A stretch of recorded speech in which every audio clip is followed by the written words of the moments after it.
The colon and the rectum are the last two portions of the large intestine, a tubular organ with a length of about 5 feet that constitutes the terminal part of the digestive system. Its main function is to absorb water and electrolytes from undigested food waste from the small intestine, as well as some vitamins produced by some bacteria of the intestinal microbiota. Feces will form from the indigestible remains of food and will then be expelled during defecation.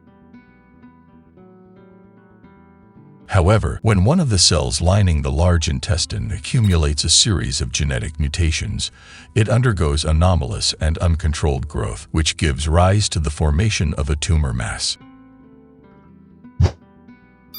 Colon tumors are almost 3 times more frequent than rectal tumors and manifest themselves in different ways, at both a clinical and molecular level, although they are often grouped together because they share many common characteristics. Colorectal cancer is the third type of cancer most frequently diagnosed in men, after lung and prostate cancer, and the second in women, immediately after breast cancer. But what are the most common early signs and symptoms of colorectal cancer? Let's go see them. Blood in stools. The presence of blood in the stool is the result of blood loss in the gastrointestinal tract and could be one of the first symptoms of colorectal cancer. The blood may be visible to the naked eye, in particular on toilet paper, but also in the toilet or mixed with feces, or occult. That is, it can only be identified under a microscope or through specific laboratory tests. The color of the blood can give us important information on the location of the bleeding. If the stool appears blackish, similar to tar, it is called melena and indicates that the bleeding resides in the upper part of the digestive system, that is, in the esophagus, stomach, or duodenum. The black coloration of blood indicates that it has been digested by gastric juices, digestive enzymes, or intestinal flora, and is determined by the presence of some blood pigments obtained from the transformations undergone by hemoglobin during its passage through the gastrointestinal tract. However, if the blood emitted, with or without feces, becomes bright red, it is called hematochezia and indicates that the bleeding resides in the lower part of the digestive system, that is, in the cecum, colon, rectum, or anus. The reddish color of the blood indicates that the bleeding occurred recently and therefore has not been digested, as it has not undergone any decomposition process in the gastrointestinal tract and retains its original color. The presence of blood in the stool can therefore be caused by a rupture of the surrounding blood vessels following the pressure exerted by the growth of the tumor mass, or by lesions or ulcerations that the latter causes on the intestinal walls. It is important to remember, however, that the presence of blood in the stool can also be a symptom of inflammatory intestinal diseases, hemorrhoids, or anal fissures.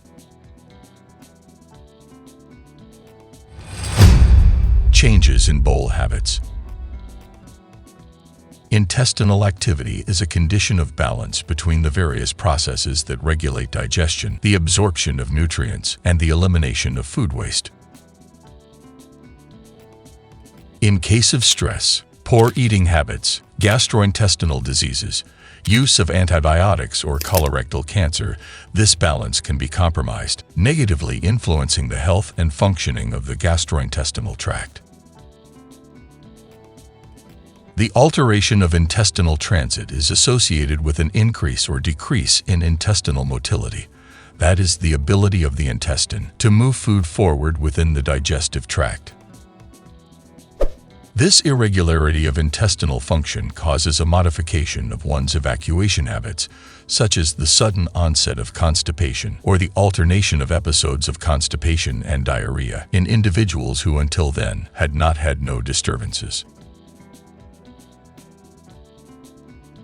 This symptom can be one of the first warning signs of colorectal cancer and is due to the narrowing of the intestinal lumen by the tumor mass, which can therefore interfere with the normal passage of feces through the colon.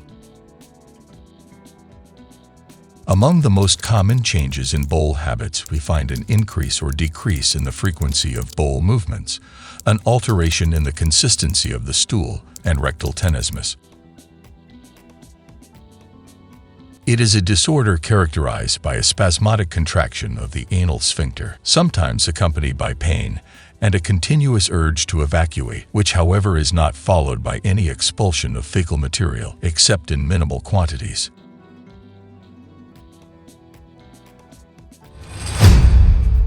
Abdominal pain. Abdominal pain can be a symptom of numerous pathologies, very different from each other, and can present itself in the form of a continuous painful sensation or through intermittent and repeated contractions at the abdominal level. The onset of abdominal pain could be one of the first signs of colorectal cancer, even if it does not represent a specific symptom of this malignant neoplasm.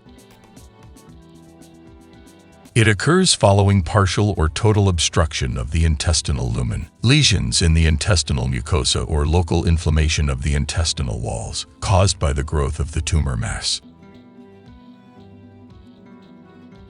According to a large meta-analysis published in JAMA Oncology, an important medical journal, the side of the colon on which the tumor appears, in addition to playing a fundamental role in determining the prognosis of colon cancer, could give rise to different symptoms.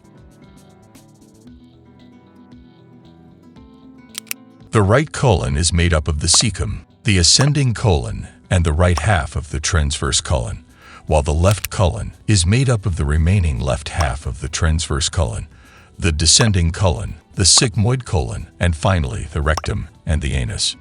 In most cases, tumors located on the right side of the colon tend to reach larger dimensions than those located on the left side of the colon and to have reduced symptoms, so when they are discovered they are often already in an advanced stage. This is because not only does the ascending colon have a larger diameter than the other sections of the large intestine, but also because the contents within it are liquid rather than semi-solid or solid. In patients whose cancer originates on the right side of the colon, iron deficiency anemia has also been found more frequently. This is a medical condition due to a deficiency of iron in the body, which is lost during chronic and silent bleeding in part of the gastrointestinal tract. In patients in whom the tumor originates on the left side of the colon or in the rectum, changes in bowel habits or blood in the stool, which is also visible to the naked eye, are more common. Other symptoms of colorectal cancer include nausea, vomiting, tiredness, lack of appetite, and weight loss.